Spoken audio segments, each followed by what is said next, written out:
Hello and welcome to the Bald and Bloviating podcast. I'm your bald and bloviating host, Mookie Spitz, and I am going to share my weekly bloviation.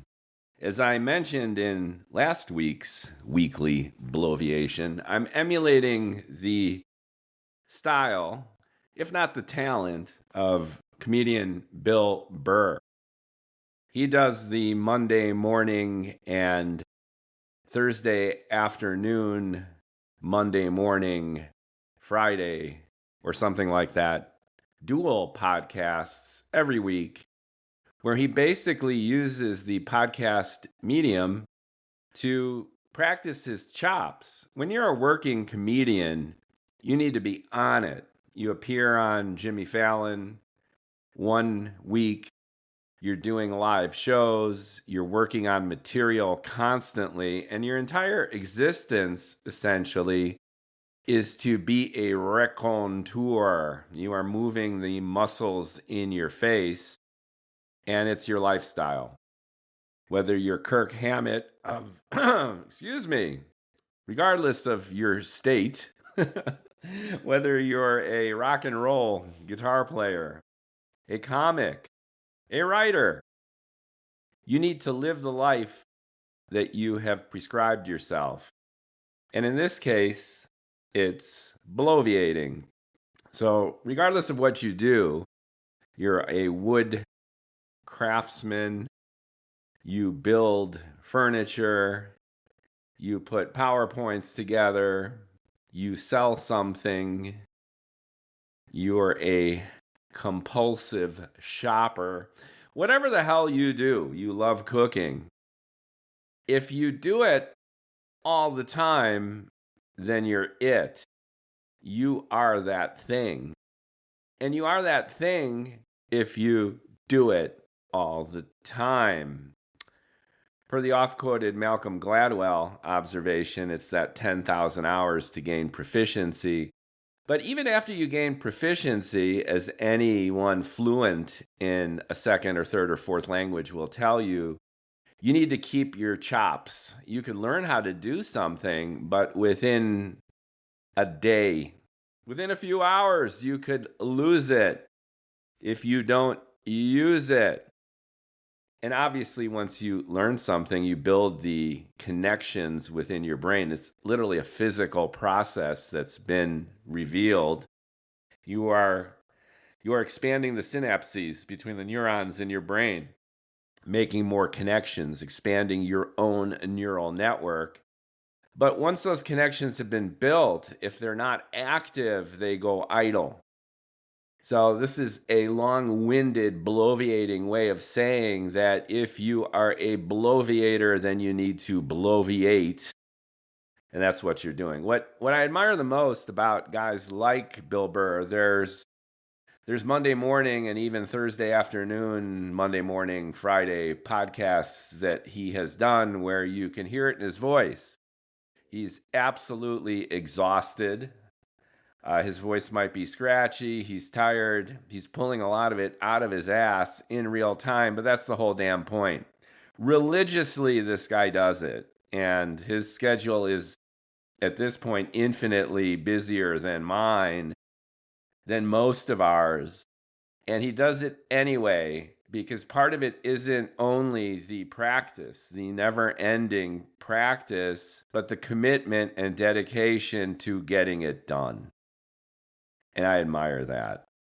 So once again, I'm copying that in spirit, if not in execution, and I agree categorically with that approach. If you're a writer, write. If you're a bloviator, bloviate. And what I have come to discover over the last year in particular, if you're a communicator in general, then you need to explore and indulge every modality that's available to you. For years and years, I thought being a writer entailed writing. And that seems to make obvious and intuitive sense. And if you're a writer, then you need to spend most of your time writing, per everything I've said so far. But the multimodal, multi-channel aspect of it became evident to me the second I started to reach out of my writing comfort zone and start doing videos. Almost on a whim, after the November election, the presidential election, I was filled with such surprise. I had predicted that despite all of the buzz and Trump's resurgence, that the Kamala Harris and Walt's ticket would actually prevail. They obviously didn't. And it was, at least from an electoral point of view, a total rout. So I was flabbergasted. I was a little bit ashamed of myself for just being so wrong. I wasn't the only person caught with their pants down, but I had a lot to process. And there was a tremendous learning in that curve having to do with not only misreading the American population yet again, but ignoring many of the undercurrents of my own neighbors and living in this sense of simultaneous wishful thinking, denial, and just not swallowing whole the reality that so many Americans are just so upset, especially about the Democratic Party. Now, adding irony to all of this, I'm not a traditional Democrat. Years and years ago, I threw in the towel on our polarized binary political situation and informally declared myself a air quote libertarian. And by that I mean I do believe in less government in principle. And I love how the libertarians, pretty much singly as I can tell, are the only ones in an organized fashion who take a meta view of politics in general. And I'm talking about the air quote smart libertarians, not the stereotypical libertarian, which I believe is erroneous, of the 14-year-old boy in his mother's basement video gaming and ranting on Twitch. The conspiracy theories and the nonsense that's often associated with libertarianism. I'm talking about the super smart libertarianism exemplified by Reason magazine. Go to reason.com. I've brought them up before. But I find them incredibly intelligent, and I find them objective in the sense that they really slice and dice issue by issue the challenges and opportunities facing the country. I don't see anyone else doing it with that kind of skill, dexterity, and determination. So that all said, it wasn't like I was a devastated Democrat when Harris Waltz lost, got their asses kicked, at least electorally. And that got me thinking, and on a whim, I just grabbed my camera on my phone and I flipped it to the selfie video version. I stood with terrible lighting, with no idea of any kind of setup and having no real idea what I was doing, and launched into what became, I believe, a 3-4 minute expose on how and why I was wrong. And TikTok seems to be the place to put stuff. And I just posted it. This was, I believe, in the beginning of February. No. I think this is more like December. So November, December. That's right. I started video podcasting to the point of video blogging, video logging on essentially a daily basis in December with this crude, spontaneous confession, if you will, of being so wrong about the election and so wrong about the pulse of the American people, and maybe some of the reasons why. It didn't go viral. I think I got a few hundred views, though, and I got dozens of comments. That in and of itself blew my mind, because I had been posting to the blogger platform Medium, and I had a few air quote viral hits. One or two pieces got 20,000 reads, maybe a few dozen comments, maybe a few hundred likes. But most of my pieces go under the radar, some with minimal to no engagement whatsoever. And for the most part, I just really didn't care. I resigned myself to Medium per se, and my blogging in particular being a repository of my thinking, almost like a diary, and another opportunity to practice my writing, just kind of get it out there.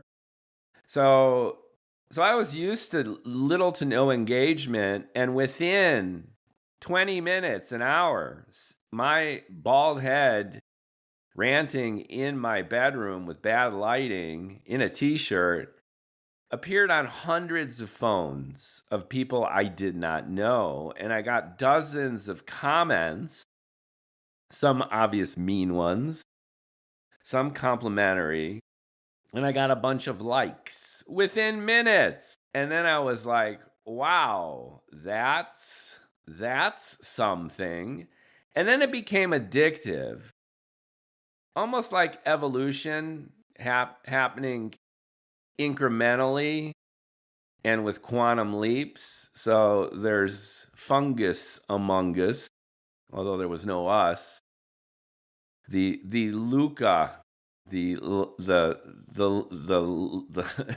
earliest common ancestor of all of us, goes back something like 3.7 billion years, I think. Anyway, early life leading to more and more sophisticated life in quantum bursts of evolution. So there's more or less status quo, sometimes for 100 million years, and then there's one mutation that opens the doors to the next phase of evolution. And in a crude kind of way, I'd been writing alphanumeric text on keyboards for years, and then, wow, video. So then I started just recording these and posting these, and I've refined it to my own point of a bald guy ranting more or less in his kitchen, and I'm efficient about it. I could record usually on one take and caption and upload and share on most of the major platforms, each video within literally in about 15, 20 minutes per video. I could just blast a video out. And I've been doing it almost on a daily basis since December of 2024 as a result of this revelation and this expansion of my bloviation, not just typing words, being Plato to Socrates, but turning into Socrates and actually getting in front of a camera and going for it. And it's been unbelievable in terms of opening up my mind, my body, seeing myself do this, and in terms of this Bill Burr spirit of practice what you preach, do it every day, get better at it. And the point I'm making here in a really long-winded, bloviating kind of way is that it's made my writing, I believe, better, and it's expanded my repertoire, and it's certainly expanded my reach. I don't think I've become a viral sensation. I don't think I've built a real community, and I've gone on about why, and I'll probably add a little bit as to why in a second. But it's been unbelievably satisfying to expand in this way. TikTok, video log, rants. And then in February, it struck me after leaving 10, 15, sometimes 20-minute WhatsApp voice messages to friends and family, even colleagues, that I love to do just audio. And then the obvious realization hit me that I should start podcasting. So I started these 3 shows: Bald Ambition for Business, No Hair All Heart for affairs of the heart, relationships, health and wellness, emotional stuff. And then the third category, the all-inclusive category of just general bloviation, where I'm now bloviating and now have decided to take it one step further and adopt Bill's approach, which is just letting it loose. Just start talking. Just no prep, zero. Just turn the mic on and go for it. Learn how to improvise. Learn how to go with the flow. Learn how to trust your own internal intuition to lead you organically, if not contextually from one idea to the next and weave it into a contiguous story where you're even unconsciously aware of where you started. You're headed in some kind of amorphous yet actionable direction. And then you're cranking this stuff through and you're delivering and you're doing it and you just don't care. And in that sense of release, you gain a tremendous power of improvisation. And the core of the strength is, as a writer, as a creator, as an artist, the realization that that's where the creative spark comes from, and that's the creative spark that should be nurtured.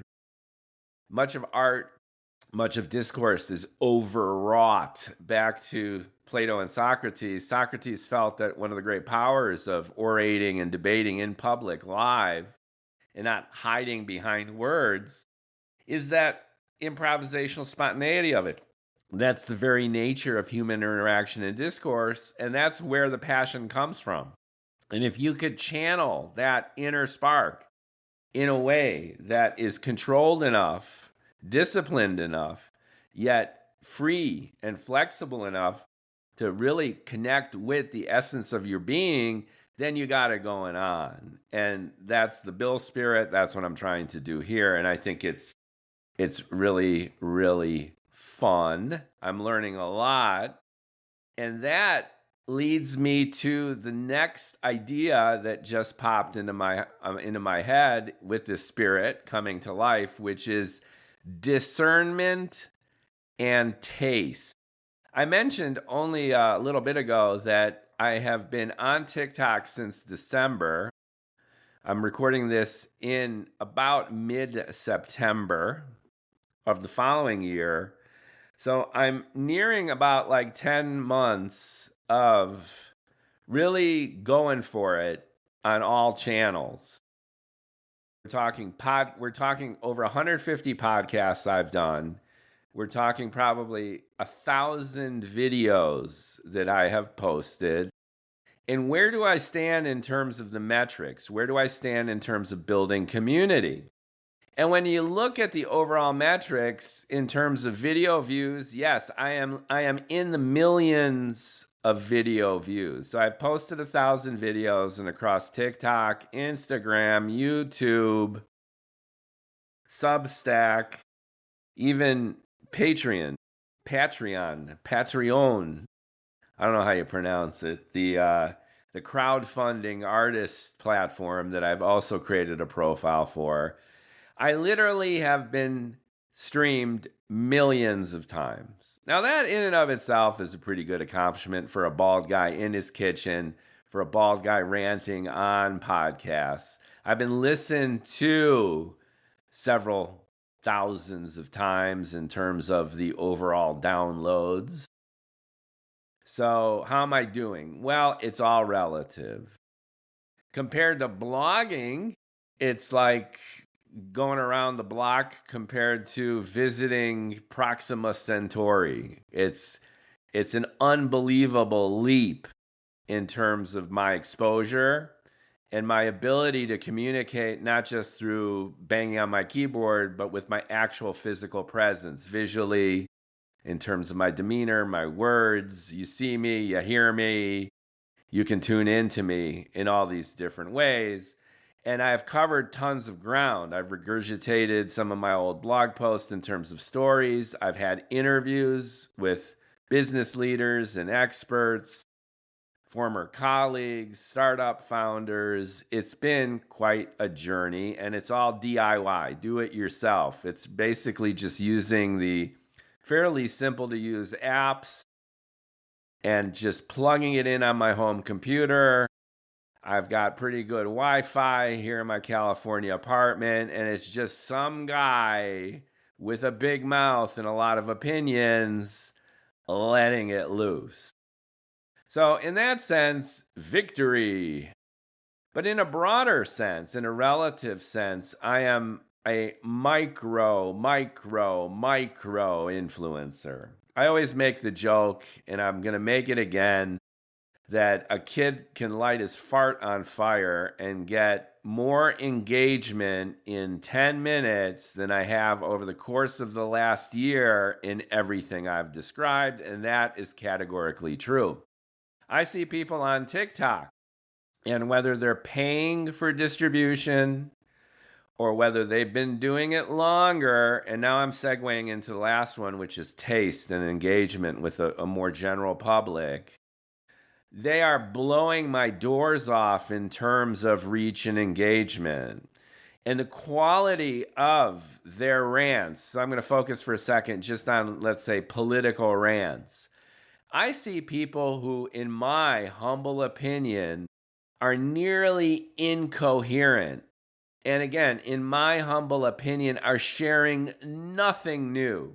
Not a single original thought or coherently expressed point of view that goes beyond the guttural ranting of a lunatic. And I see this crop up in my For You videos each and every day. And I look at their engagement metrics. Tens of thousands, hundreds of thousands of likes, which translates to millions of views, some of these on a regular basis for these content creators. Now, I like to say God bless, and that's my default category for I'm sounding judgmental, but I don't want to come across as judgmental. I believe in free speech and an open market. Remember, I'm the big libertarian with a capper of who am I to judge? Why should I complain? They're doing what they're doing. They have the same app I do. And as I mentioned, whether they're paying for it or not, I haven't paid for anything. It's just kind of organic, both out of need because I'm pretty much broke and just kind of pride. Like, I don't want to pay to be seen. I want the merits of my own content to be recognized by the algorithms that are recognizing other people's content to see what it could do. That's my benchmark. That's my baseline. But despite all that, regardless, all of these people whom I find just Neanderthal communicators are kicking my ass in terms of building community, in terms of getting that reach and engagement. So then I ask myself, as a bloviator, what am I really trying to do here? And I think it's important to note that from my own personal motivation point of view, clearly I put my own satisfaction and my own judgment above the opinions of others. There's only a couple times that I remember that I actually did a video to get likes and expand my reach. The first time I did that was on just randomly, I did an anti-mass deportation video. This was early in the Trump administration. They were making all their threats about mass deportations, and I did a request video. It was tactful. It cited some statistics. It was logical as to why mass deportations are a bad idea for America and Americans. And I lay it out in, I think, about 3 minutes. And that video was one of a handful of videos that went truly viral. I think it's at 600,000 views and literally thousands of comments. And I haven't really checked because the whole point I'm making here is I really don't care. But, I don't know, like 80,000 likes, 60,000 likes on a video. When, in contrast, and to my point, my overall engagement is about 250,000 likes overall for all my videos. So this shows, again, the power of virality in social media. But what I'm saying again is I followed it up with another immigration video that was kind of laid out in the same way. I'm speaking in the same kind of tone, deliberately. And I'm like, oh, this one went viral. Maybe I could build up community and start a thread. And it went flat. And I think the TikTok algorithm deliberately downplays these copycat follow-up videos because they know everyone does this. Oh, I got a hit talking about banana peanut butter fried sandwiches as an homage to Elvis. And I got 1 million likes, so I'm going to do another one. So for starters, the TikTok algorithm, which is, by any stretch of the imagination, the leading, most sophisticated application of artificial intelligence in social media. There's no accident that TikTok became what it became. There's no accident that it's as controversial as it is. And it's also, again, and I've ranted about this before, a testament to the technological sophistication of the Chinese that we, much to our own risk, naively dismiss as inferior. The Chinese are doing very well in technology. Look at their EV market. Look at their burgeoning space program. And look at their technology. Look at their AI. Look at TikTok. Anyway, the algorithm recognized that I was copycatting myself. And it was, the second video was a little bit higher than my average. And then it was like, you're silenced for now, buddy. Pay us. TikTok wants money too. Pay us $19 for 60,000 views, buddy. And I was like, no. But what I'm getting at again, is that was really one of one or only 2 or 3 times where I saw that I got engagement for a particular attitude, approach, content, and I deliberately mimicked it to try to boost. And the TikTok algorithm rejected me, but I also rejected my own Mookie algorithm because I call bullshit. I'm not doing this so I become Mr. Popular. Ideally, I would do this to monetize myself so I don't have to do air quote real work. That would be nice. But I'm not there yet. It would be great to get there, but the price paid for that is this, what I consider artificial attempt to placate an audience. And that fundamentally goes against the grain of my introverted creative nature that I write for myself and screw the audience. And that very much is the Rick Rubin approach. He just wrote a book and he's going around and you get little clips on Instagram of Rick all bearded and wearing his rose-colored cheap sunglasses, telling you that the audience doesn't matter and that you should just create art for yourself. And I can't agree more. Just do it for yourself. Otherwise, go do something else, like buy crypto. And I agree with this categorically. And I can't help but agree with it. My brain is just following up on my heart, which is I just love to do this for its own sake. And just like Rick mentions, every piece of art that you do and throw out there, no matter how polished or unpolished it is a diary entry. It's what you're thinking and feeling now. Quentin Tarantino had a little clip on another Instagram moment where he talks about Pulp Fiction, my very, very, very favorite movie, and how aspects of that film are expressions of what was going on in his heart, in his mind, in Amsterdam when he co-wrote it with Roger Avery. And there you have it. If it's art, if it's great, it comes from the heart and not from the pocketbook. Rubin differentiates art from commerce, and that is the key difference. You do it for yourself. And if you do it well, and if you're true to yourself, and you're blessed with good taste, then someone's going to like it. And there's a double-edged sword to so much content being out there. On the one hand, everyone can have a voice and everyone can DIY and jerry-rig and Rube Goldberg themselves into content creation status. But there's so much because of that, then simply finding your stuff is the challenge. And I've bloviated about that too. In my Bald Ambition podcast, I've got 3 episodes dedicated to what I call the wall, which is the tsunami of content that's out there is a wall, an almost impenetrable wall that you face creating any kind of content. And in order to scratch at it, knock on it, climb over it, let alone break through that wall and get noticed, it's becoming more and more difficult in an earned or organic kind of way. You need to pay for it and pay for it aggressively, and that's no guarantee. And ideally, one of the benefits of AI will be connecting precisely and with nuance all of this content with the interests of the viewer.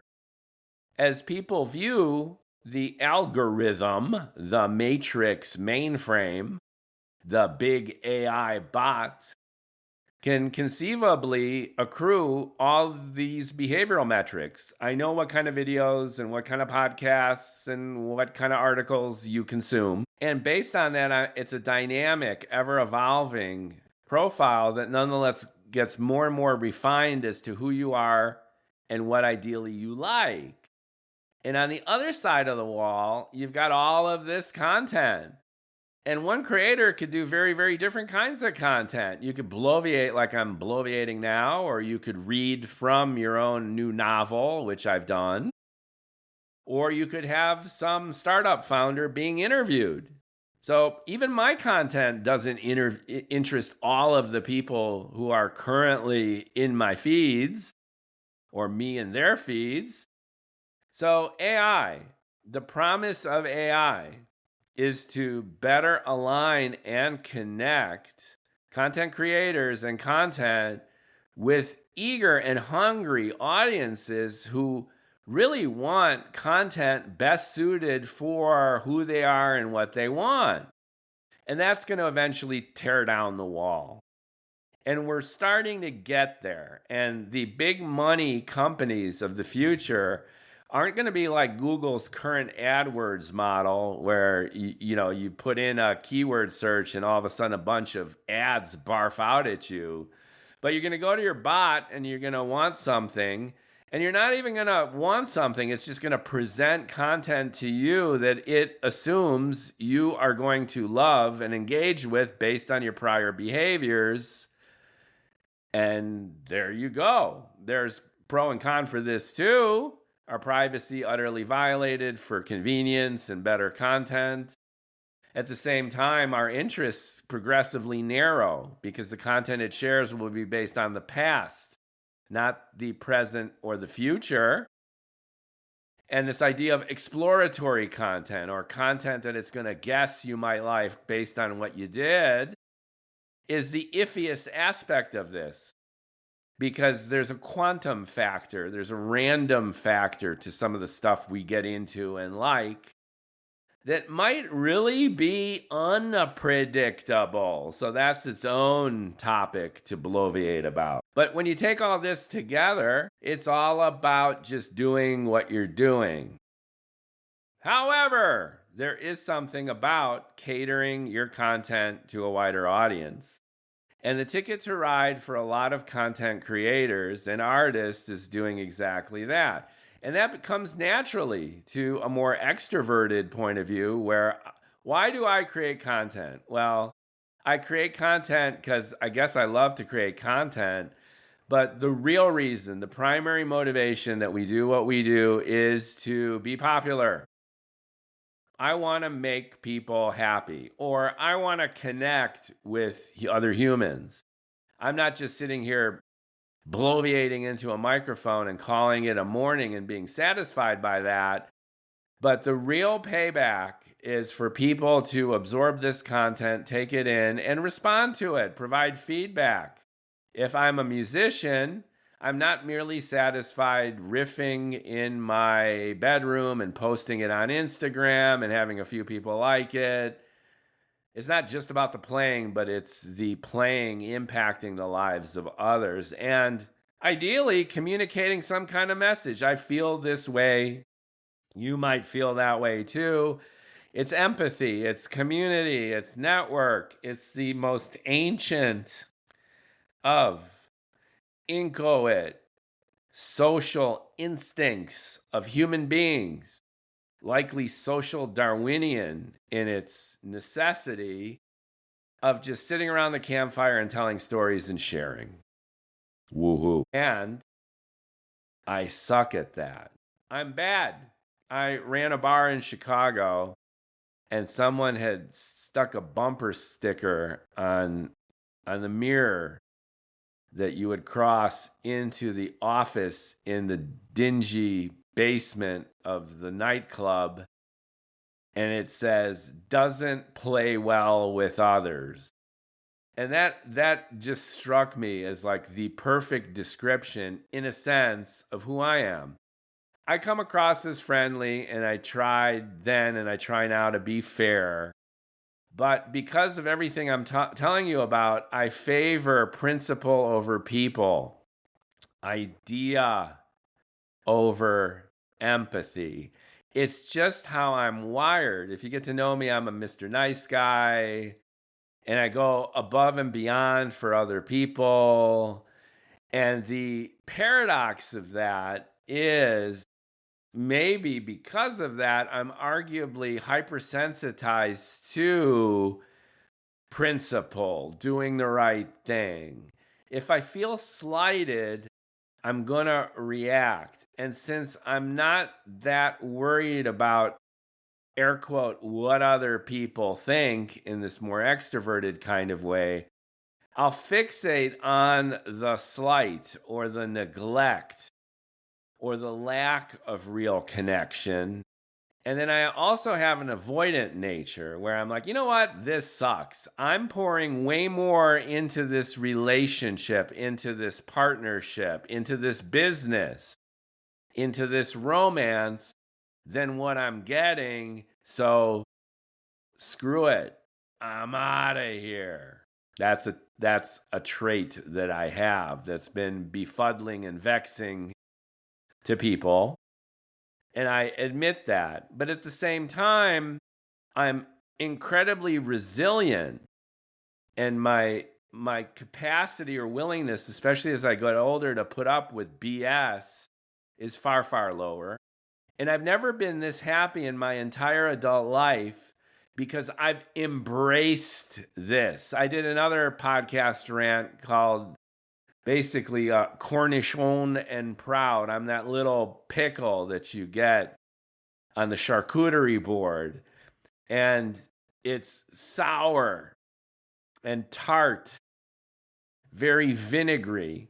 But when your mouth is exploding with the cheeses and the meats and the salts and the spices and even the sweet stuff in that little puree that they plop on that plate, when you eat that cornichon, it's the perfect counterpoint to the other indulgences that are on that plate. And I had a friend of mine refer to me as that the plate would be incomplete without it. And in a sense, it's my role to be that cynical, introverted, friendly but nitpicky, inclusive but dismissive, Jiminy Cricket style dugout guy on the plate. I'm not central to it, but I augment it. I'm never going to be as popular or as noted. Who talks about the cornichon in a charcuterie plate? Everyone's talking about the exotic cheeses and the deli meats. But it's a vital role, and it takes a village, and I embrace my cornichon qualities. So for all these reasons, there you have it. But this segues through sheer improvisation to my taste and why I'm so happy now, and at the same time, just objectively not very successful with my earned media organic engagement, because I've been doing this for 10 months. Specifically, my podcasts I've done, I think, 150 of these podcasts. I think more. Again, I don't look at even the metrics of how many I'm doing. And I don't have 10,000 downloads a week. I do not. And I don't have what could be considered a community of fans. I have, I think, a handful of dedicated Mookie listeners. Hi there. Thank you. Like, comment, and share.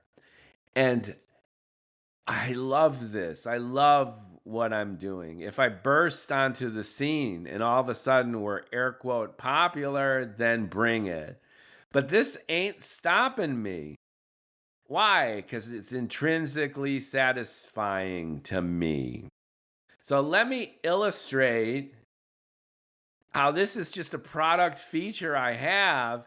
And here's what's funny and what pops into my mind right now. Even if I tried, let's say out there in the multiverse, there's a Mookie who it skews a little different when you adjust the dials. There's an aspect of that Infiniverse Mookie who really wants to build a following conscientiously. Let's say I tried. Or in another scenario, instead of being this DIY home bloviator, I became a Hollywood agent or a music producer. And I think that those two roles are perfect because in order for those roles to succeed, you have to be the exact opposite. You could say that Rick Rubin is the unicorn. He's a producer and a creative guy who believes in all the things I do, or I believe in all the things he does, at least ostensibly according to his book tour and rant, but I believe him. I think he just happened to be in the right time and right place. And here's the point I want to make. He's got great taste that other people like too. Now, my shit might get dusted off and discovered. And I wrote a new novel, a science fiction novel, that if put into the right hands of people who understood it and were vested, could become that ultimate Netflix miniseries. Could be. I think so. I mean, I wrote it. But that notwithstanding, my point here is that my taste has demonstrably not been the taste that fits for popular consumption. And I'm not being an apologist here.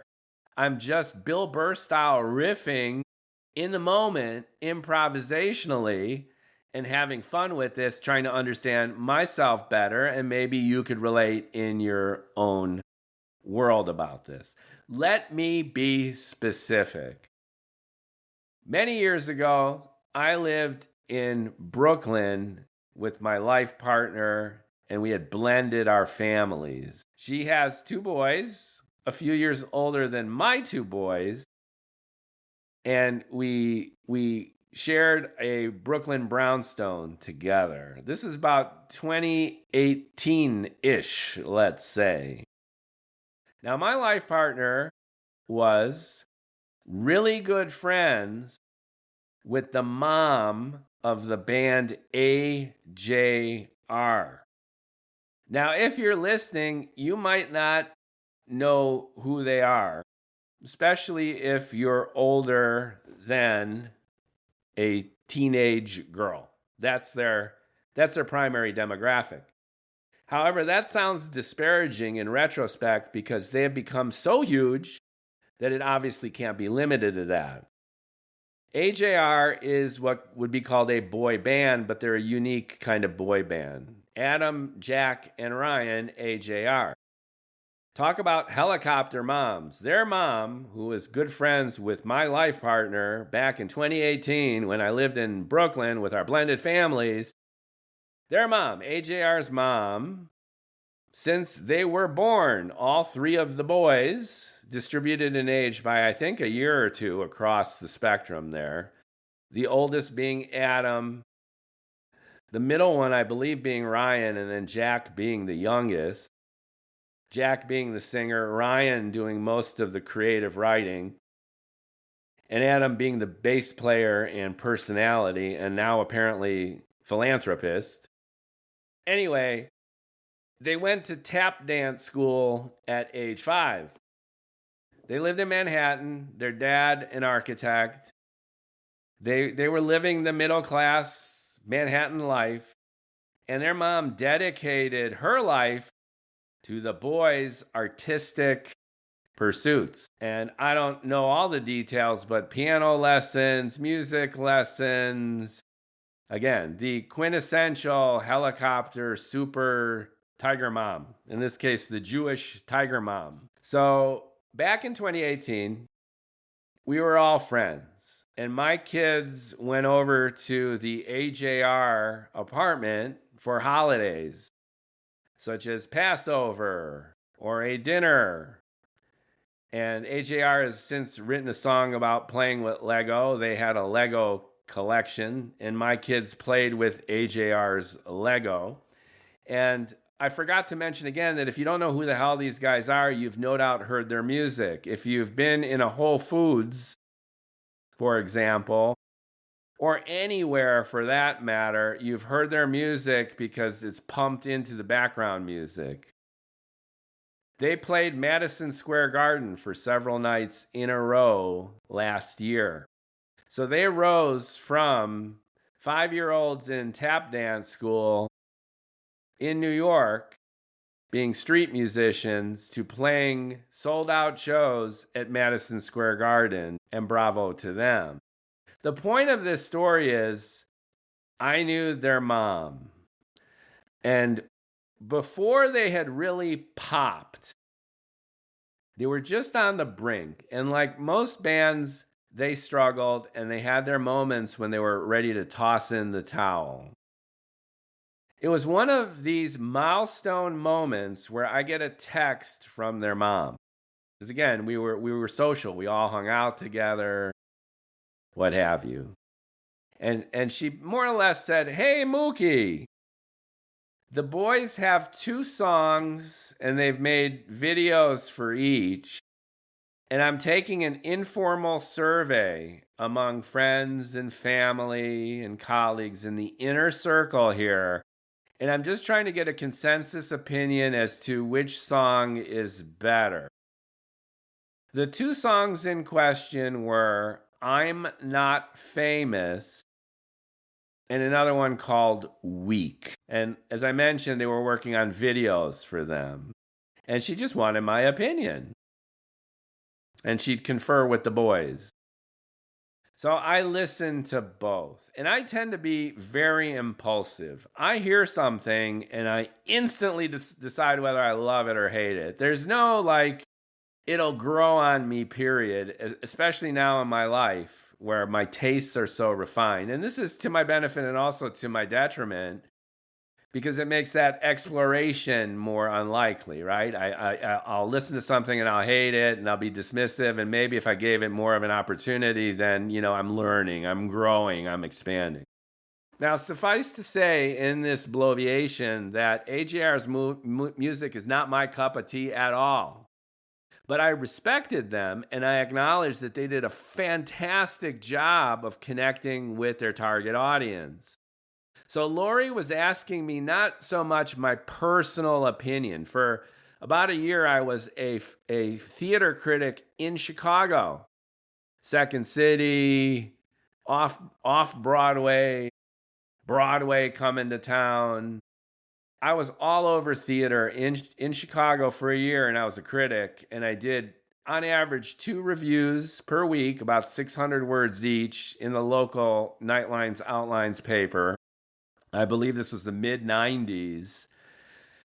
And the way I reviewed theater was, even if I hated the play, it was excruciating for me. It was cringe-worthy. I would give it a major thumbs up, 5 stars, if I felt that the creators and producers and actors in the play were aligned with the goal of that production. And I judged the merits of a work of art, namely a play in Chicago, whether it was off Broadway experimental, or whether it was Christopher Plummer in a solo performance in Barrymore, which frankly was the highlight of my little reviewing career. But that all said, I reviewed everything as objectively as I could. If I hate it, it doesn't matter. That's my emotional reaction. I need to be discerning as a critic, and I need to deconstruct it and reconstruct it and have a clear understanding as to who the target is and what their goal was, and to see if they accomplished their goal. And true to form, I stuck to this. Again, and conversely, there were plays that I just loved. I thought it was just fantastic, but I thought it just kind of sucked. They just did a bad job of making that connection, realizing their goals, and then I reviewed it accordingly. There were many a play where I end saying, I hated this, but, I got to say I loved it as far as plays go. And conversely, where I just had a great time, folks, but this was a disaster. So I needed to give that little bit of context when I get this text from AJR's mom. And she's like, Mookie, here's the two songs, I'm Not Famous and Weak. Which do you like better and why? All right, I'm Not Famous. I thought that the melody was catchy. The lyrics were irreverent and cynical. I laughed out loud hearing it, and I loved it.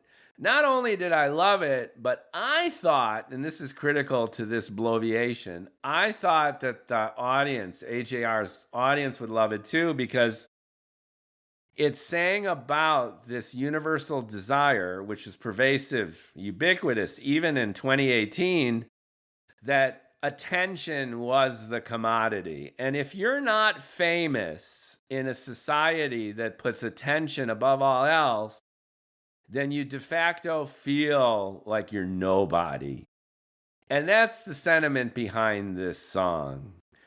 And even Jack's voice, I'm not famous, in a way where it's cynical, but at the same time, it points to the absurdity of the desire to be famous. Like, can't we just live a happy life and not be famous? So I loved it. And if memory serves, they already had the draft of the music video done. And again, if memory serves, Jack was on a subway.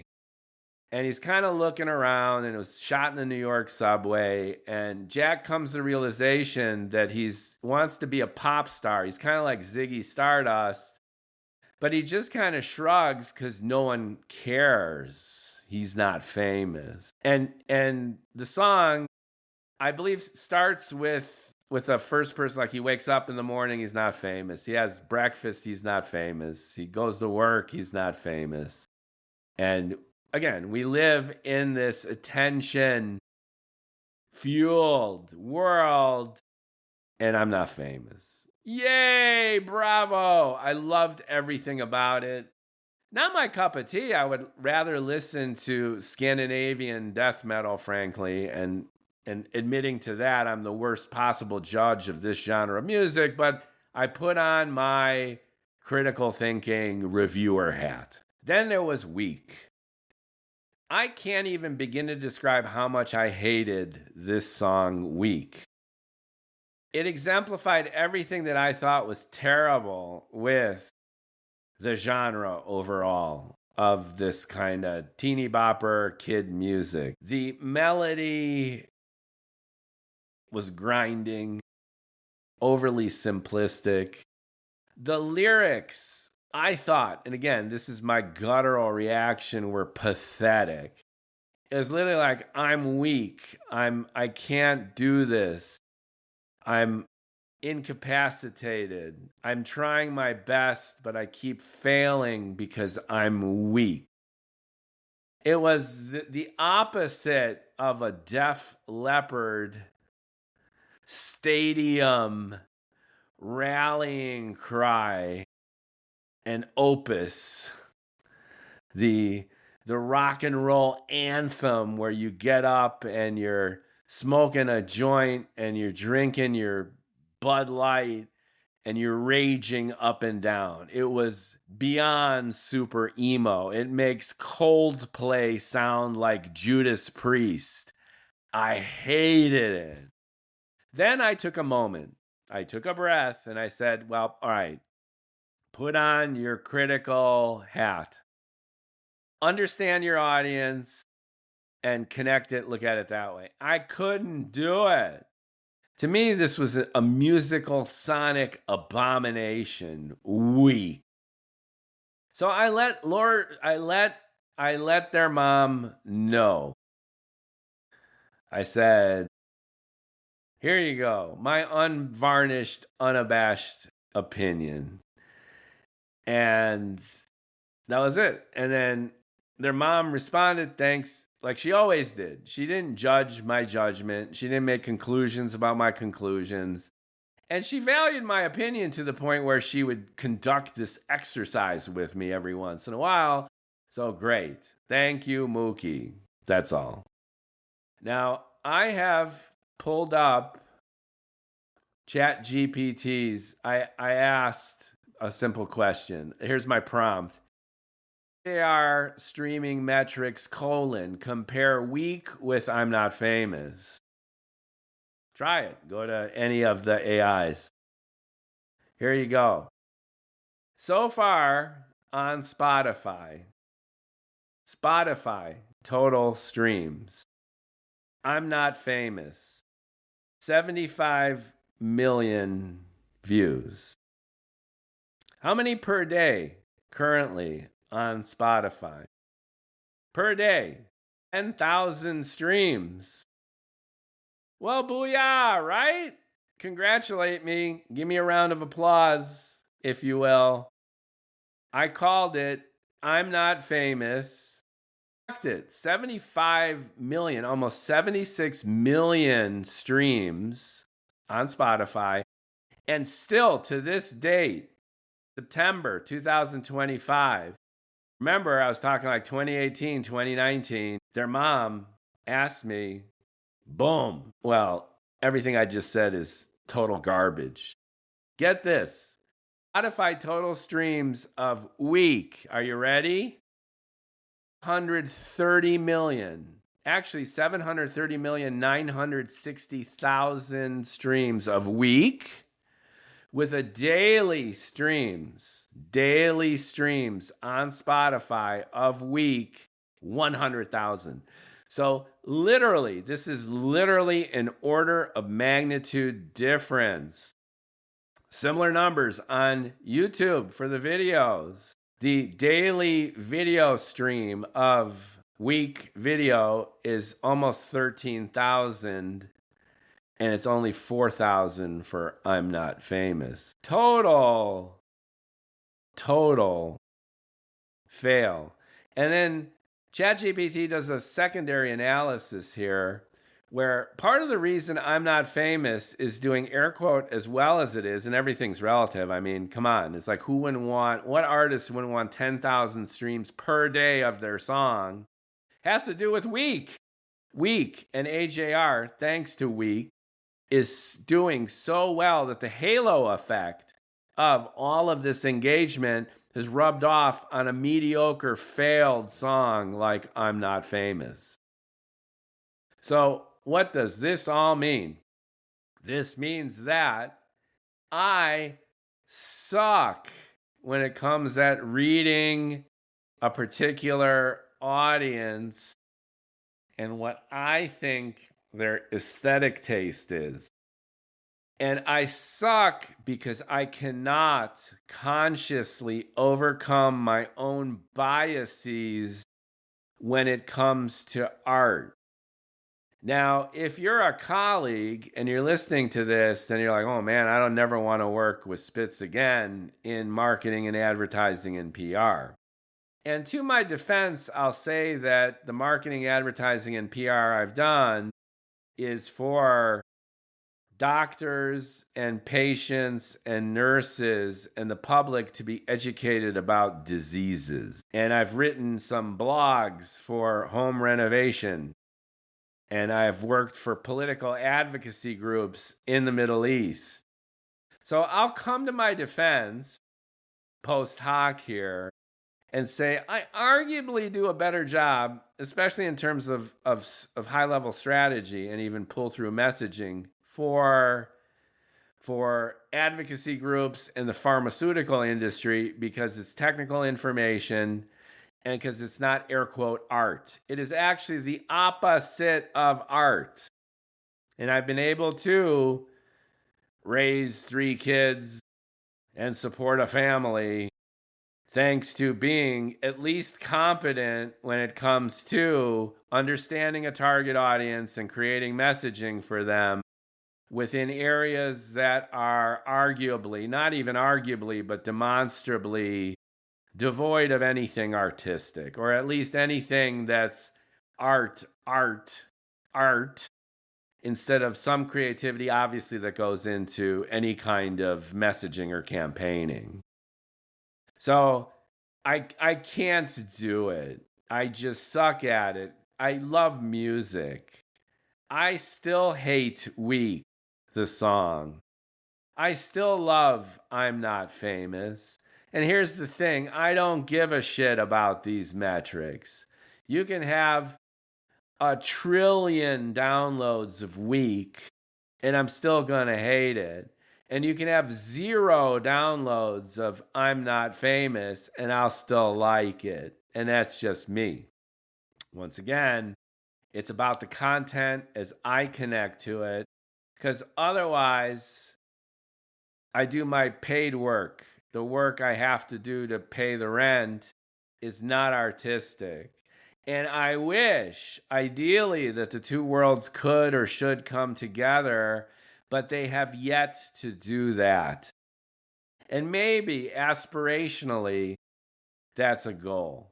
Like, can I get to the point where my taste in art is sufficient to trigger enough people to support my art by loving my art the way I love my art to be? And I would say the answer categorically is, of course, a maybe, but I would say it's a yes if I persist. If for no other reason that there's a long tail. I go back to the AI analogy that I'm talking about, my prediction that one of the huge benefits of AI will be better connecting that long tail. There are people who love irreverent, funny, cynical, hard science fiction connected with deep social commentary and over-the-top humor. And it's that select audience. I know they're out there. How do I know they're out there? Because I'm one of them. I wrote a book that I want to read. For example, my new science fiction book. And it's tough. The people who I know have read it are too small of an audience. The long tail just hasn't appeared yet. I have no raving fan of my book because my own exposure to the people who have read the book or engaged with the book is too small. I need to get it out there.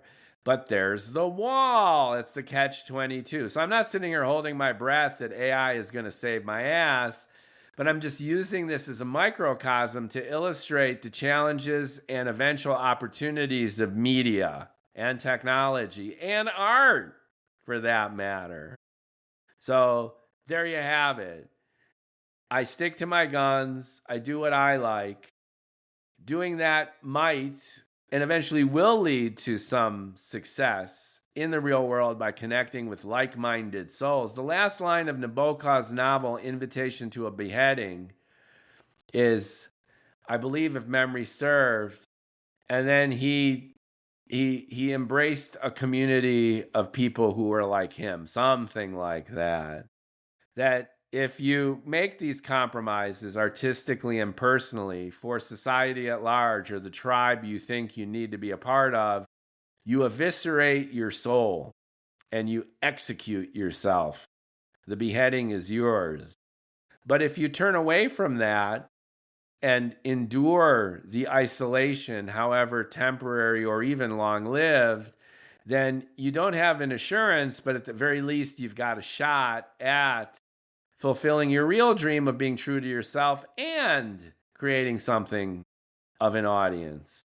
Look at Hassan Piker. He just popped to mind. He's on Twitch. He's got followers in the hundreds of thousands, if not millions at this point. I could do a quick chat GPT, but those are just numbers. I'm using him to illustrate that he's what some people have disparagingly called a limousine socialist. So I believe he's the nephew of one of the original Turks who did the social commentary and rose to fame by being a lefty, some would say at the time, libertarian-style influencer in the political realm. So he grew up with politics.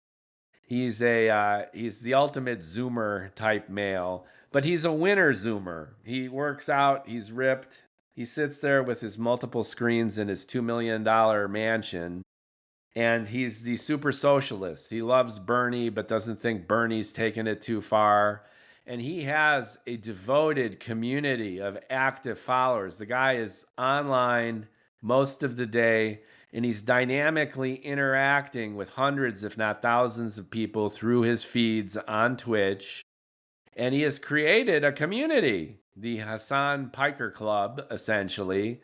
And he expresses his opinions, he works through it, and he's done it.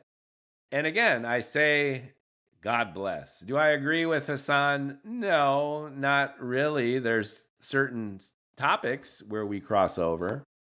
And nobody cares about my opinion, or very few people do, and a lot of people care about his. But the point I'm making is he's an example of someone who has taken his interest and his capability. Would you consider it artistic? Maybe not so much, but he's super creative. He's typing away with his community, and he's done more than well for himself, as evinced by the fact that he's a socialist in terms of his ideology.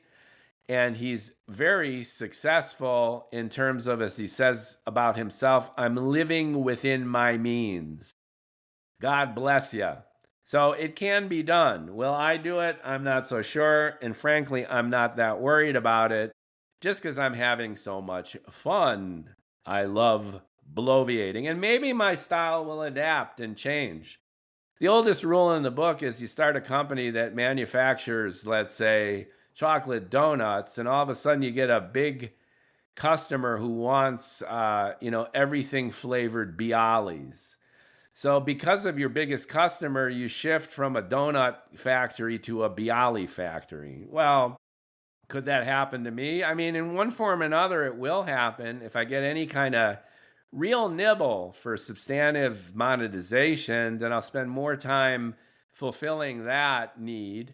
And who knows, everything could evolve and change from there. But right now I have the glory and luxury of bloviating more or less in a vacuum. And that is A-OK by me. Where does that lead? Now, Hassan recently wrote an op-ed in the New York Times that he had an awful lot to say to Charlie Kirk in an upcoming debate, but now he obviously cannot. It's a very, very interesting opinion piece. It's, of course, timely in this crazy time. Frankly, I was a little bit disappointed in the piece. It seems devoid of any feeling. It just feels cookie cutter. It goes over the obvious importance of free speech and open dialogue. Both sides need to talk to each other. That's what Hassan does. It's logical for him to comment on Charlie Kirk and his tragic demise. But I didn't get much feeling from Hassan. And just personally, that's my challenge with Hassan and some of the folks like him. I get this duality. Some people would call it hypocrisy. But that's not what I'm getting at here in this bloviation. I make this transition to the Charlie Kirk assassination from the vantage point of a few things. One is my stubborn resistance to placating any kind of audience, my natural irreverence and an eagerness to just bloviate what's on my mind. And also, as I observed earlier, my frustration with people, especially as I get older, who frankly, I believe, lack nuance. Remember that little sticker that was on the mirror facing the office of the bar I used to manage in the nightclub in the 90s? Does not play well with others. And I still don't really play well with others. So I posted on September 11th, a monumental, momentous anniversary day, as it were, at 7:45 p.m. Pacific time, when there was really a nationwide manhunt for the perpetrator of the Charlie Kirk assassination. And here's what I wrote. I hate to share an unsubstantiated hunch. Remember my predilection for statements like God bless, which is an implicit way of judging somebody without judging somebody. To repeat, I hate to share an unsubstantiated hunch, but I'm guessing the Kirk killer is trans. And I hope my hunch is wrong, because if so, that'll be terrible for the already oppressed group. Then I put hashtag with a prayer, like the two hands cupped together emoji, an upside down smiley face emoji, and a broken heart emoji. Now, this instantly triggered most of my Facebook friends who, due to my industry and the geography of where I grew up and a host of other factors, are primarily to the left of the political spectrum. Whether you like it or not, and here's the biggest problem with the country, you naturally accrue people who predominate on one side or another by want of these factors: where you work, where you live, who you know, where you grew up. So mostly lefties. I grew up in a lower middle class suburb of Chicago, Illinois, North Side, Skokie, at the border of Skokie and Evanston. And just about all the Facebook friends who you accrue after Facebook became popular, 2007, 2008. People started getting on social media. Who do you friend with? Well, oh my God, I haven't talked to this person from high school forever. Anyway, liberal. Going back to the beginning of my rant, self-identifying as libertarian and issue-based. Why did I post this? Knowing that it would be incendiary to my own followers. Well, as other people have pointed out in my feed, that I love it, Spitz, how you just post something that you know is going to be incendiary.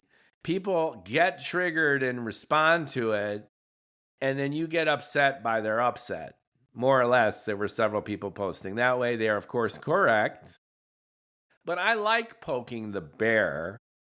And from my own point of view, I'm just sharing my thought in the moment. Does that mean I have to share it? Hell's bells. I'm going to share it because I think it's meaningful and I think I was right. An unsubstantiated hunch in an incendiary environment. But I put together my rationale in another comment. The timing of the attack, the physical appearance of the apparent suspect on video in still images, and evidence that was apparently found as to messages related to the shooting left by the shooter. All speculative. I say it's unsubstantiated, but then everyone started pouring it on. Like just pouring it on. Why do you think that? Don't you know? You should know better. Why are you bringing up this issue? It's been politicized. And then I had a very, very interesting response from one of my friends who is on the MAGA side of the equation. This person and I go way back. He's a scientist. So most of our communication has been in the form of science conversation. We love sharing astrophysics and quantum mechanics videos, and we really, really indulged ourselves in this capacity. It was a lot of fun, and it continues to be fun.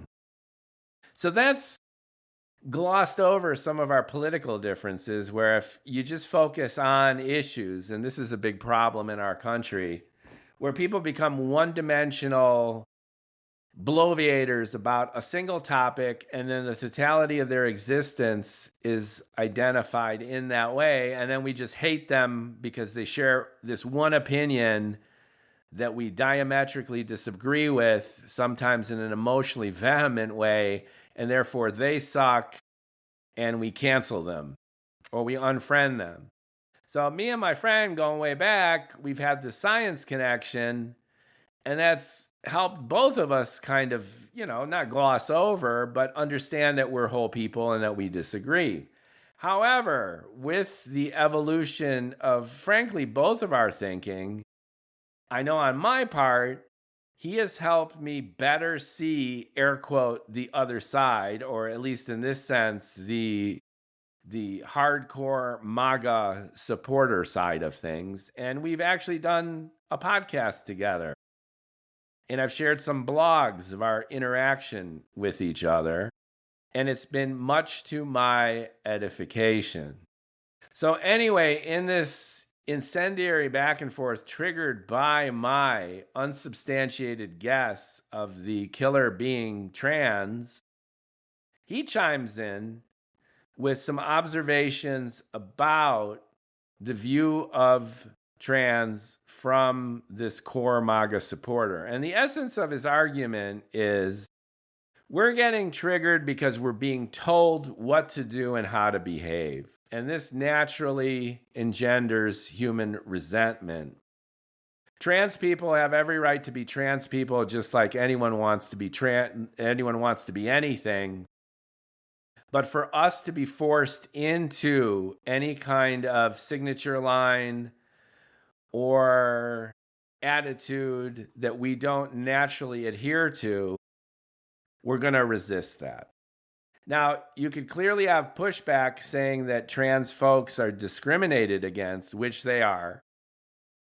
And I have bloviated in extremis about my belief that being trans is an innate quality of a human, just like eye color is, and melanin content in skin, and it should be a human right that's defended. But this guy also has a point that's become viscerally evident by the backlash to the woke movement, that by any stretch of the imagination, at the very least, misread the American public to the point where Trump and his MAGA minions have been able to marshal that discontent into the centerpiece of their successful presidential campaign. Think about it. So this got me thinking about a podcast that I did, an interview with an actual trans person. I did a podcast with my friend Ronnie. And in it, surprise, surprise, she reiterates many of the exact points that my MAGA friend does in terms of pushing back against my liberal friends about my audacity for making this unsubstantiated hunch and its apparent implications. Specifically, what Ronnie said, and I'll put the link to that podcast in this podcast in case you're curious, because it's a fascinating conversation. And it deserves, frankly, more engagement. I would hope more people listen to Ronnie. And she unabashedly, as I mentioned, and without knowing my MAGA friend, reiterates a lot of the complaints from her vantage point. Number one, the trans people just want to live their lives. Again, this is just her point of view, N of one. She's trans. She's been trans as long as she can remember. She's gone through her own personal kind of transformation. But her frustration with the left is almost identical to my MAGA friend's frustration with the left, and she's a trans person. Namely, assumption number one. People are threatened by people who are different from them. You can't change that. That's human nature. So if people are threatened by a segment of the human population, and you force them to act in ways that seem counterintuitive or impositional, there will be a backlash. And that backlash could very well be out of proportion to the ostensible benefit you think you're providing in terms of providing benefit or protection to that disenfranchised or discriminated segment of the population. So from Ronnie's point of view, I'm trans. I've been living in a society that thinks I'm different and is threatened by me. I have gone out of my way to transition in a way that's been as soft and as non-confrontational as is possible. And I've done so in a manner that's been successful. I've reached a point in my life where you can't tell I'm trans. And I like it this way. I didn't become trans to make a point. I didn't become trans because I'm making a statement about equality. I became trans because I'm trans. And I made my personal transition without raising flags and calling attention to myself. I did it calmly and with determination and hard work. And I've arrived at the point where I'm comfortable with myself and society is comfortable with me. I don't demand anyone change their opinion about me. I just want to go to work. I want to do my job. I want to come home. And I don't want people to bother me. Leave me alone. And the left, regardless of their motivation, has made my issue a collective societal issue. And they have forced this kind of acceptance when I was already more or less being accepted onto the general population in an overhanded, overbearing, often ridiculous way that has had the obvious repercussions of whiplashing back into the face of me and my fellow trans people, much to not only our detriment, but the detriment of the Democrat Party, whom I no longer support because you're all a bunch of self-absorbed, pious, virtue-signaling idiots. If Ronnie would be listening, she would say, yeah, Mookie, you're bloviating, but that's pretty much it. And she says that in my podcast with her. Now, you could offer counterpoint to Ronnie, which is say, Ronnie, society has made you fly under the radar. You have been forced to hide in your transition. And the only reason that you're able to really say this is, girl, you're lucky. You've got realness. And again, if you would see Ronnie walking down the street, you would not for a second think that she is trans. She's got it going on. She's got that realness. And it's unfair of you, Ronnie, to take advantage of your realness when so many trans people are way more obvious. And therefore, we need society to step up and we need to force people who otherwise would discriminate against them to feel different. Look what happened with the civil rights movement. If people would not have forced the South into overcoming the Jim Crow laws, we would still be in the Stone Age in a big swath of the country with overt equal rights or lack of them. But Ronnie pushes back on that in my podcast with her too, saying, really? Have we really come that far with black people? And if black people and any kind of minority, Latin people, have made progress, they've made progress on their own terms. It's not like anyone has had to be forced to deal with them and swallowed it and complied, but the atmosphere has been created in this country for them to shine on their own merits simply by following the rules, getting along, behaving, and just going on with their business. I did the transcription. I posted the transcription in a blog post that I reposted, and I'll post the link for that too. And one quote shines out, and I watermarked it. Here's what Ronnie said in my interview with her, my conversation with her. And I think this has so much wisdom to it. And I'm just going to read it verbatim. The way to head towards society being gender and race blind is not to come to the defense of particular minorities to the point where you're forcing society to behave, but setting up new standards by which excellence and accomplishment and success have nothing to do with these factors. You're making race irrelevant. And what the left has done for a long time now, much to their own political suicide, is the opposite of that.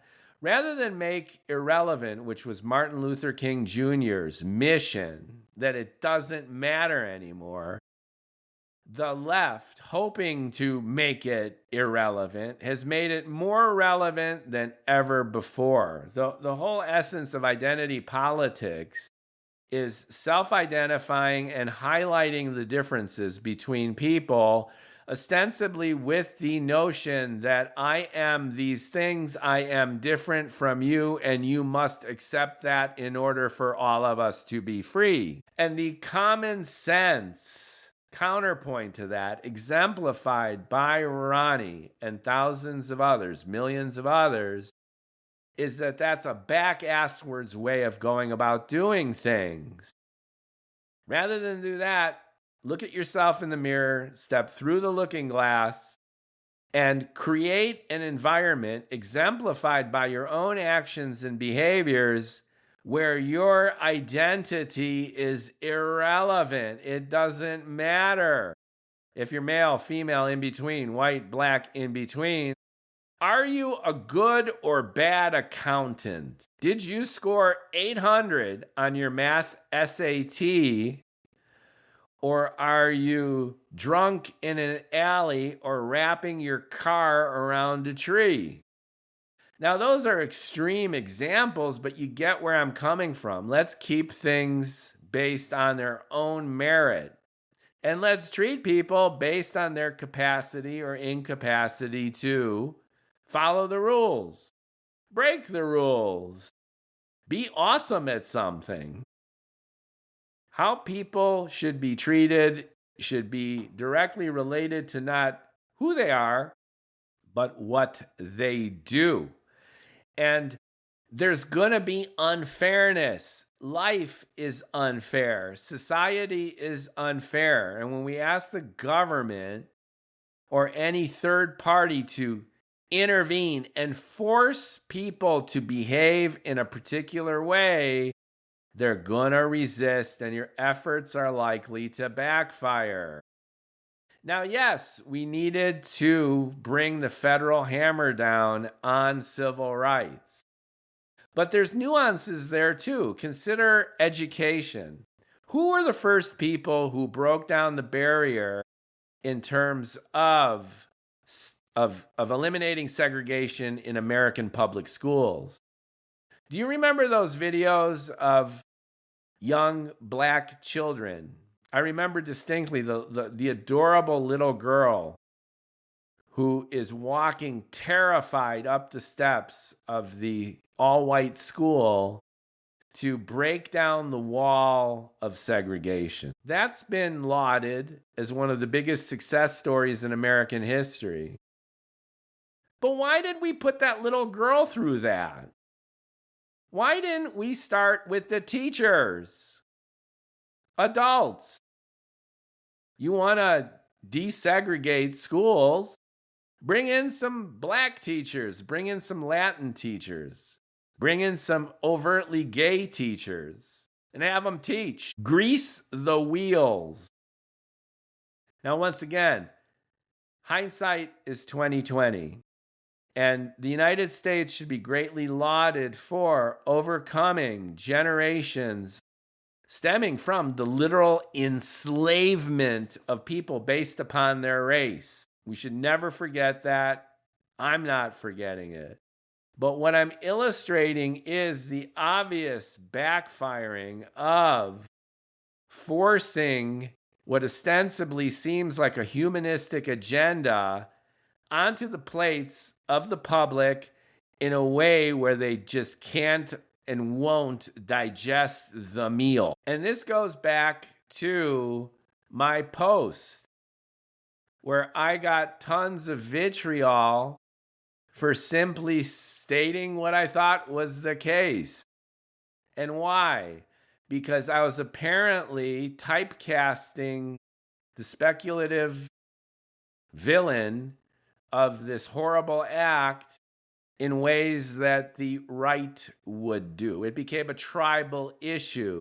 And despite the fact that I qualified it with every breath, I hate, so I'm doing what I guess I shouldn't be doing, but I can't help myself, I'm going to do it anyway. Share an unsubstantiated hunch. I am overtly coming out and letting y'all know that we don't know yet, but I'm guessing. It's just my opinion, folks, that the Kirk killer is trans. And that was based on what I had seen and what I felt. And it's not because I had an agenda, but it's actually the opposite. I hope my hunch is wrong. Because if so, that'll be terrible for the already oppressed group.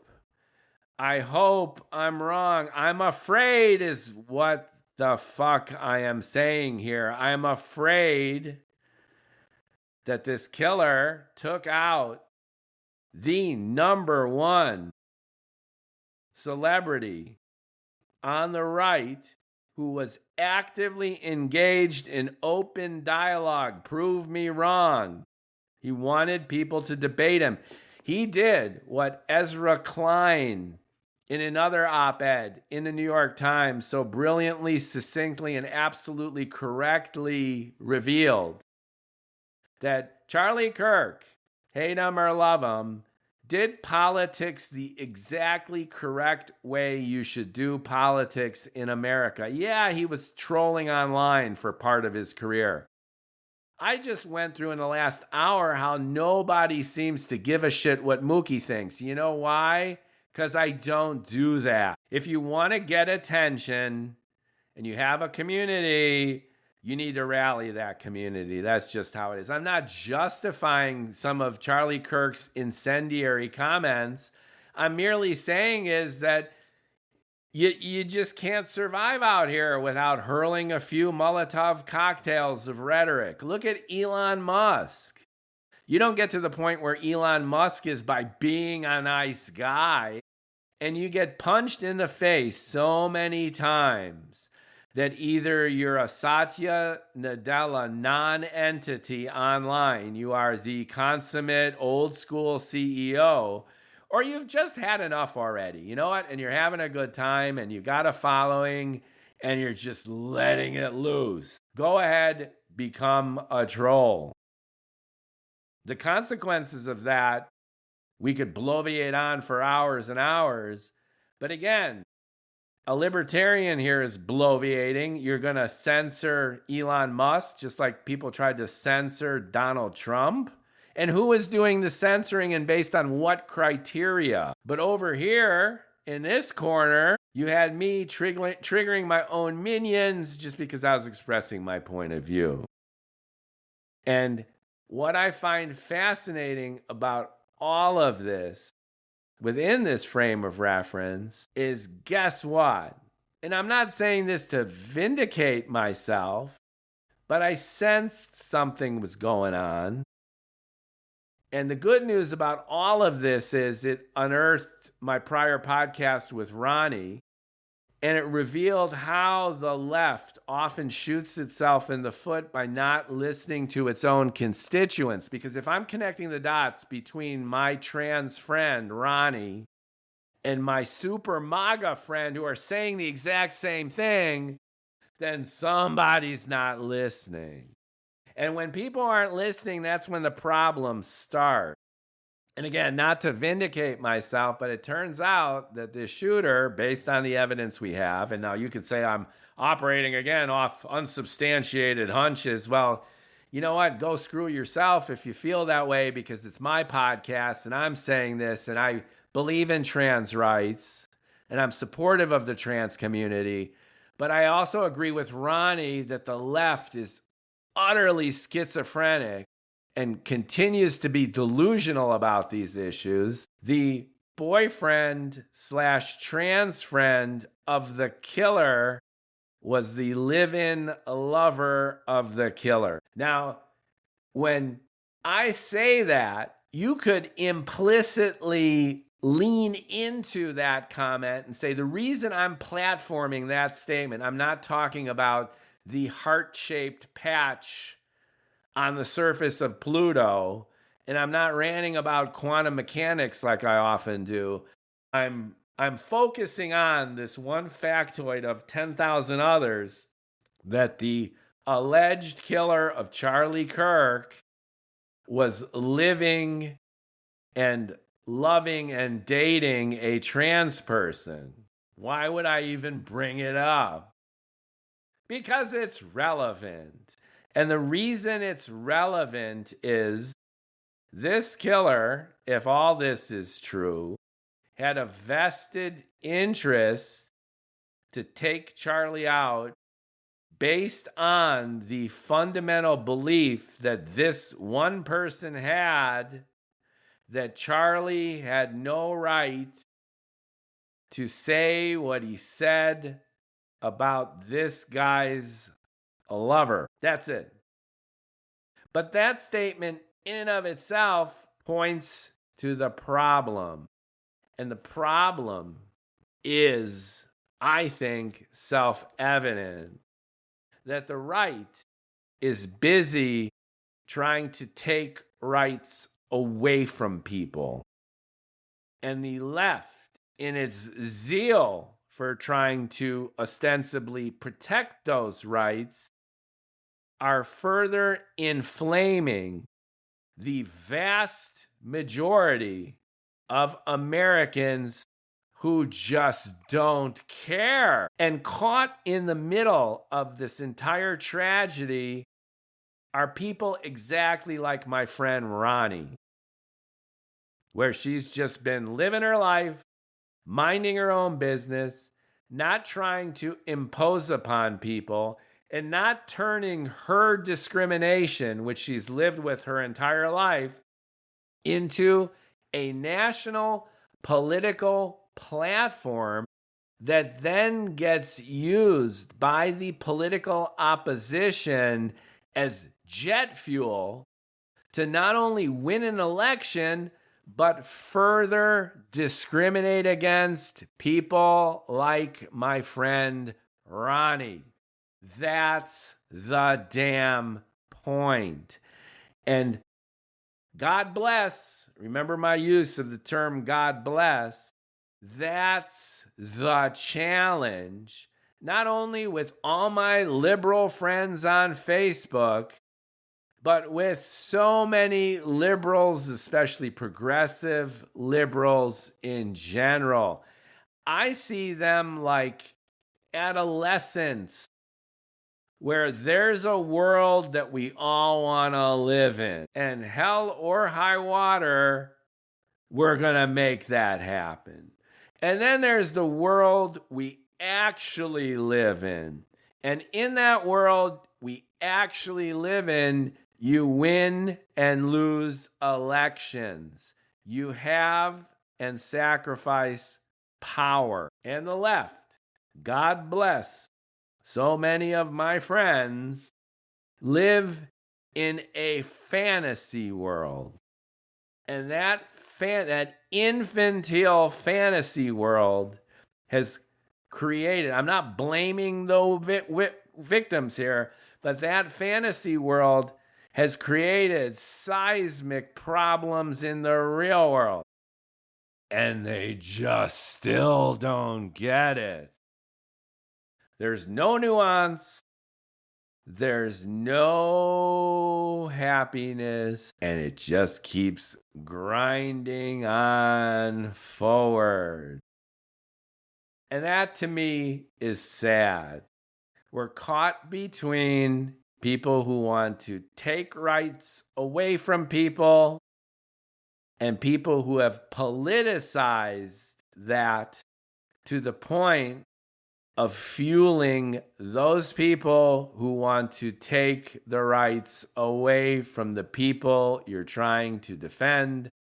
And here we just ask this guy, this 22-year-old, who was apparently dating and in love with someone who was transitioning, who felt such hatred about some guy who was out there espousing taking the rights away from his true love, instead of showing up at that event and standing in line and picking up a microphone to debate Charlie Kirk in front of 3,000 of his own peers and making his point. For example, I live with my trans lover, and I'm personally deeply offended and hurt that much of what you do and say, Charlie, seems to disenfranchise my lover, make them a second-class citizen, and this deeply wounds me and hurts me. Instead, this guy grabbed his bolt-action hunting rifle and took Charlie out. That's the difference. That's a big difference. And that gets to the heart of what's wrong. Now, before you say that I'm being partisan by pointing this out, allow me to follow up and reiterate that the problem is on both sides. The same day that Charlie got taken out, there were multiple fatalities at a Colorado high school, and it's the exact mirror reflection of what I've been talking about.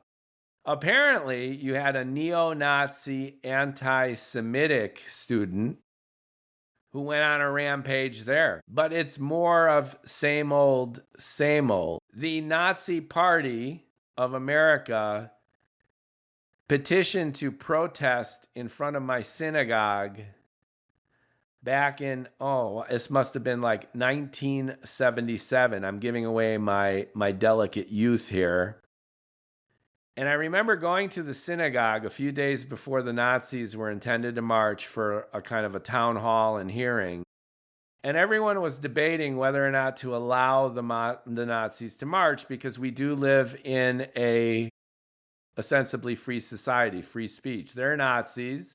They have an opinion, and they're going to march in front of a synagogue, many of the people as part of that synagogue were literally Holocaust survivors and their children, including myself. And I had a strong opinion even when I was 12 years old, 13 years old.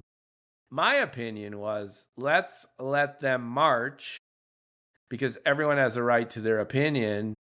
And then let's go and argue with them, and if necessary, kick their ass. Now that kick their ass part sounds like Charlie's assassin, and I acknowledge that. But I had the let's let them march part down. So just like Charlie's killer could have grabbed the microphone instead of a gun, the neo-Nazi anti-Semite could, and probably already did, go online with his hate. And remember, I'm a free speech libertarian. Let's let it loose. But both sides are to blame. Both sides are creating the problem. And I see it in my own tribe. And it sucks. And I feel, as part of a more lefty kind of community, coming at it from that tribal vantage point, then I need to criticize my own.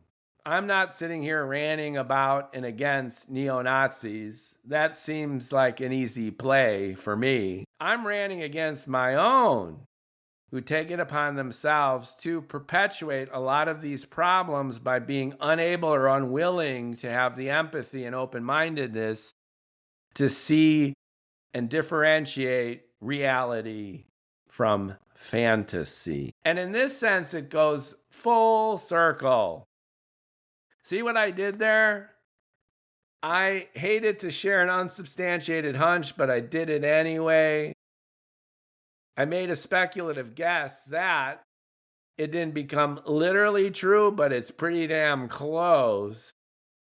And I still hope I was wrong. And now I'm sitting here thinking, oh man, this is terrible for my friend Ronnie and for all the trans people, because this 22-year-old was playing chess without even looking one move ahead, let alone two.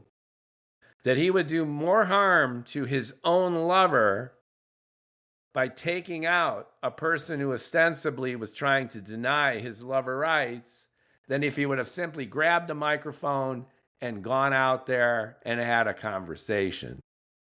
And I grabbed a microphone and I said what's my opinion, and everyone's welcome to attack my opinion, and who cares about my opinion? But we all need to get over ourselves. And we all need to stop worrying about what other members of our tribe are going to say or do. And we all need to just get an opinion instead of parroting the campaign playbook of our side. And that is tough to do. It's tough to be a cornichon.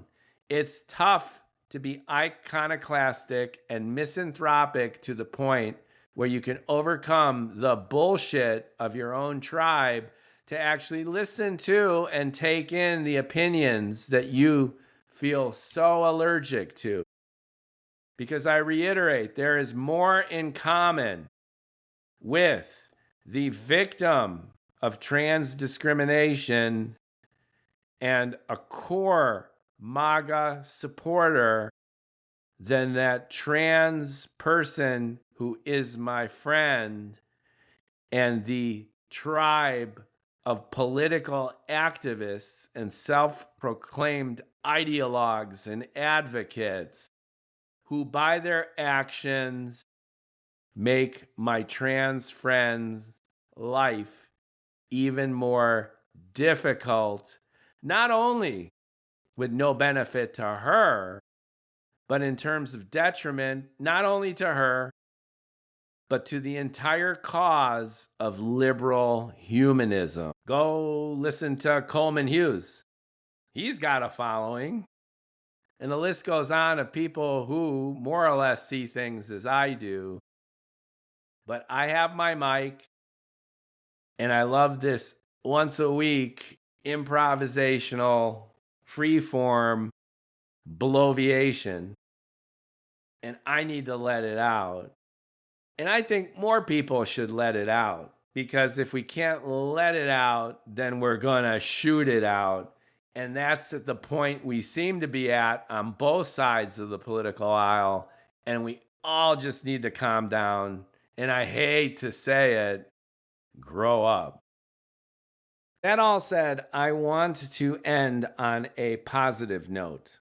Maybe not a Pollyanna one at this point, but cite some of the things that Utah's Governor Cox has stated in the wake of this tragedy in his state. Tragedy for all states, for all of us across the country. And he has pointed out the importance of personal responsibility and what he calls agency. He is a Mormon. He's part of the LDS Church.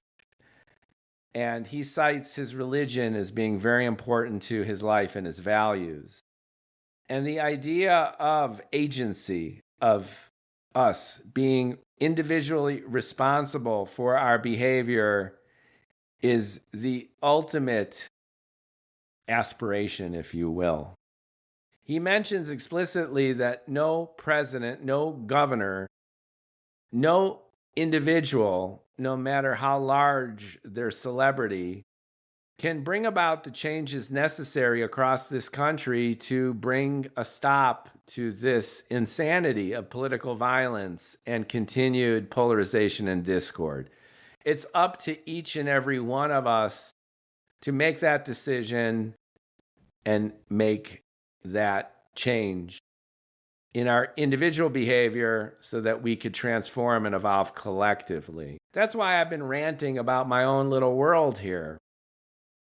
It's not about Saint Mookie, but it's about just saying what's on your mind, defending the right of others to say it, going with your own hunches, and being receptive to the reality that seems to unfold before us, which is we need change, but we need pragmatic change, and we need to embrace the opinions of others, often and especially the opinions of those we disagree with and have a visceral reaction to.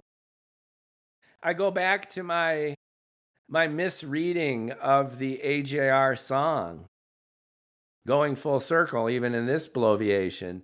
I was certain that I'm Not Famous was going to be famous and that Weak was a piece of garbage. Weak was the song that actually made the band. It got them on the radio with the radio play they needed to flip the scale and make them the global phenomena that they became, the three guys within whose bedroom my kids were playing with their Lego.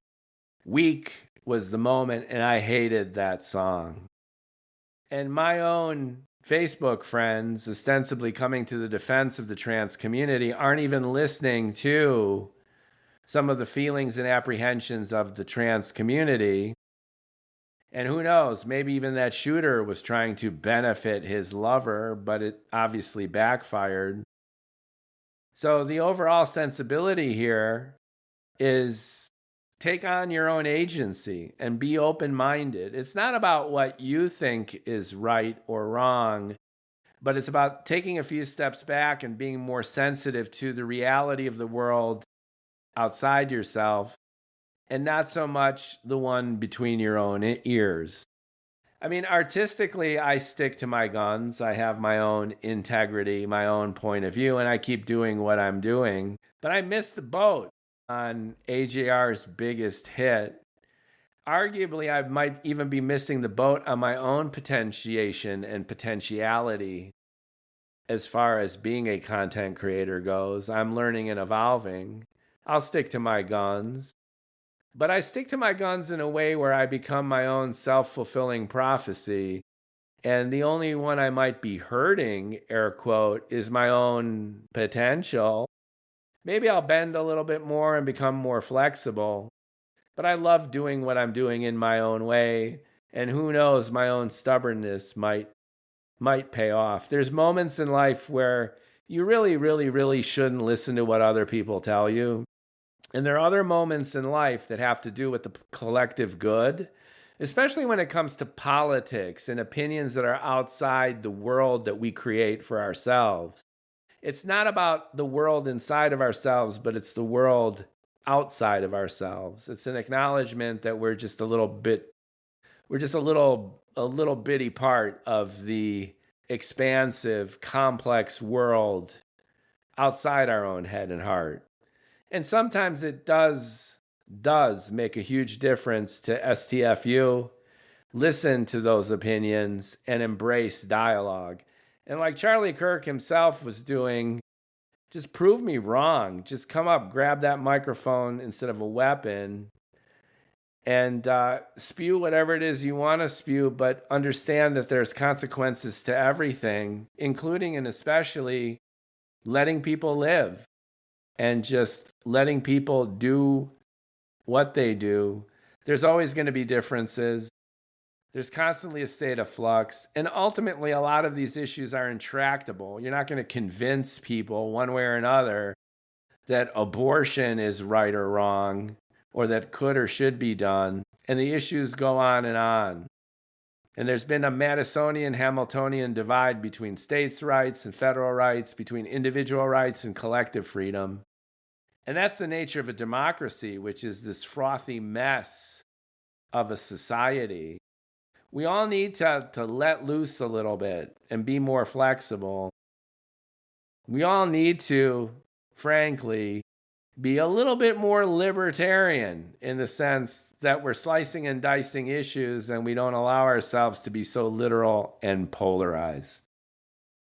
So I thank you for listening. This Bloviation was super fun. I'm doing it on a Sunday morning. I got my coffee. I've got work to do. And maybe it's my way of kind of procrastinating a little bit.